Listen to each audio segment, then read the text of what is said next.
dressed all up for you guys today.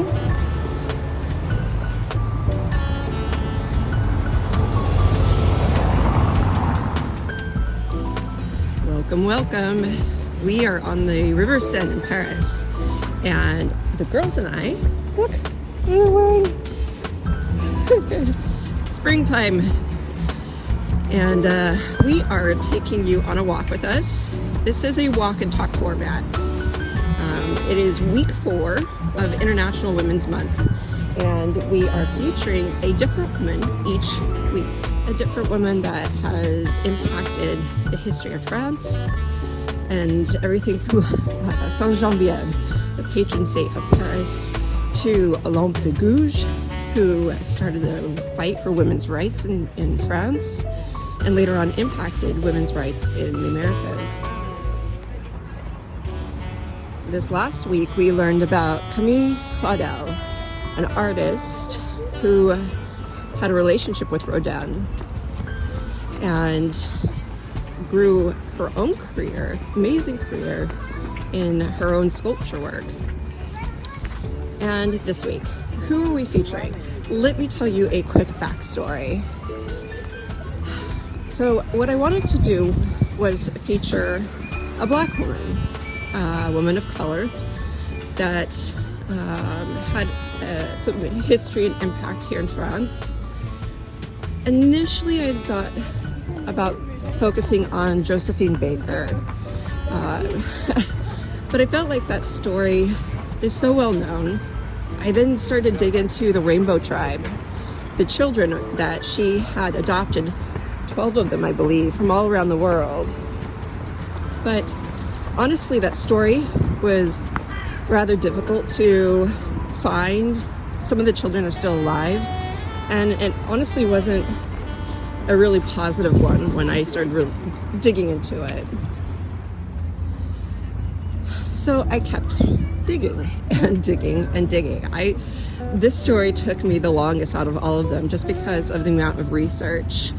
I finally found a lady that I decided to piece her story together.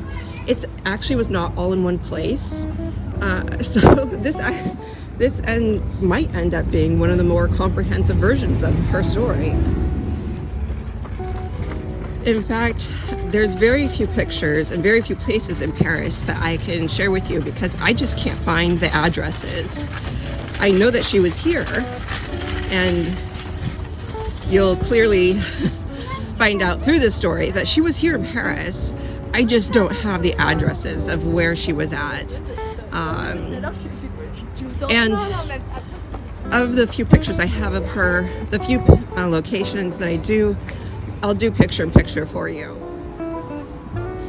I will do picture-in-picture of the places that I know of that she visited, lived, worked at in Paris.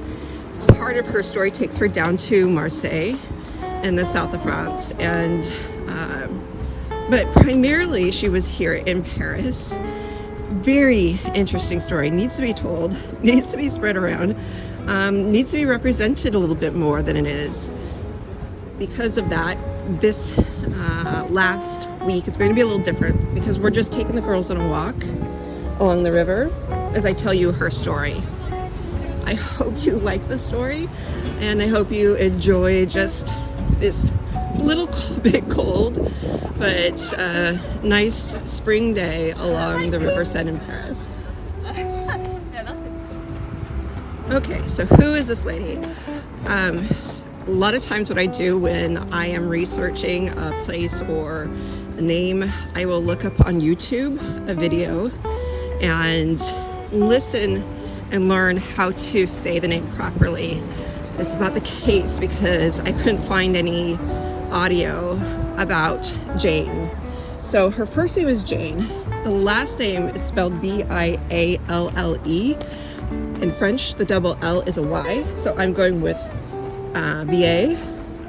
Could be Vialle. I might just switch back and forth between the two. She was a journalist, she was a resistance fighter, and a French politician. In fact, she was the only Black female senator during the Fourth Republic. Yep, the only black female senator during the Fourth Republic. I think this is the reason why it's rather frustrating for me, because even the Senate has a profile about Jane on their website, but it's so short, so incomplete. It just took me so long to figure out her story, because it's so important and so interesting. So let's start. Jane was born on August 27th, 1906. August 27th, 1906.